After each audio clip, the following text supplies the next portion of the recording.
Many people start small businesses in Nigeria, but not everybody actually wants to build a massive company. And honestly, there's nothing wrong with that.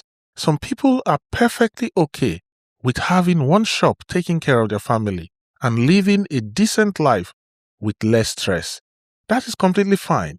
This video, however, is for people thinking beyond survival. People asking, how do businesses actually grow bigger? How do small operations eventually become serious companies?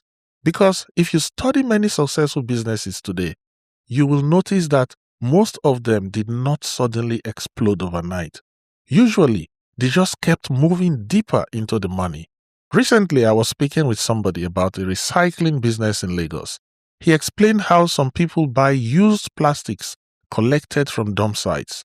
They buy in bags for around 500 naira each, then sell to bigger companies for around 1,500 naira each. And honestly, they are doing very well. But then I asked, what are the bigger companies doing with those same plastics? That was where the real business conversation started. Because those companies were not just buying and reselling, they were processing, supplying factories, negotiating directly with companies producing various end products that require plastics, like water producing companies. These companies are always in need of plastic bottles, food companies requiring plastic plates, and even the construction industry for specific plastic materials and other products. Immediately, you start seeing a completely different level of business thinking. One person is focused on, how do I make profit from this product? Another person is thinking, how do I control more of this entire chain? That mindset changes everything. And to be honest, this applies to many businesses in Nigeria. Some people stop at buying and selling forever. Meanwhile, others keep asking, what is the next level after this? If you sell rice today, can you eventually package your own brand tomorrow? If you trade agriculture products, can you eventually process, clean, store, or export directly? If you import products, can you eventually manufacture locally?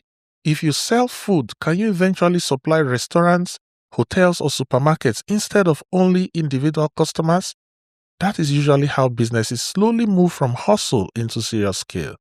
Another thing I've noticed is that businesses become bigger when owners stop thinking only about today's cash. Because in Nigeria, daily survival pressure is real, very real. Sometimes, small profit enters today, and before evening, the money already has 20 assignments, school fees, family pressure, house rent, contribution, village issue. Nigeria can humble capital very fast. So I genuinely understand why many businesses struggle to expand. But businesses that eventually grow bigger usually keep reinvesting into something. Maybe it is in better equipment, better supply access, storage, or even something else. Because growth does not happen by accident. Another thing that changes business is curiosity. This one is very important. Some people see business only from the surface. Others keep asking deeper questions like, who supplies this market? Who controls pricing? Who processes this product? Who owns distribution? Sometimes the real money is not where everybody is standing. The real money may be 1 or 2 levels deeper. The real money may be 1 or 2 levels deeper. This is one thing many foreign businesses understand very well about Africa. Some people are chasing daily sales. Others are quietly positioning themselves inside supply chains. Very different game. And another thing is, many businesses become stronger when they stop depending only on random customers. This is important. Small businesses most times wait for customers to come, while bigger businesses usually build systems around supply, like contracts, distribution, and wholesale, for continuous demand and supply. They simply try to lock in repeat customers all the time. That changes stability completely because there is a huge difference between, please buy from me today, and I already have ongoing demand. Very huge difference.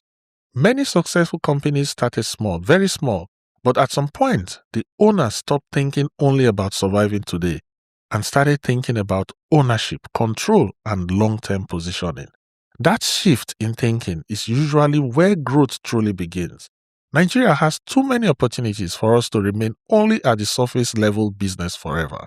Many times, The bigger opportunity is not at the first layer. The bigger opportunity is deeper inside the chain. If you enjoyed this video, feel free to subscribe, share, and also join our business community through the links in the description below. See you in the next one. Goodbye.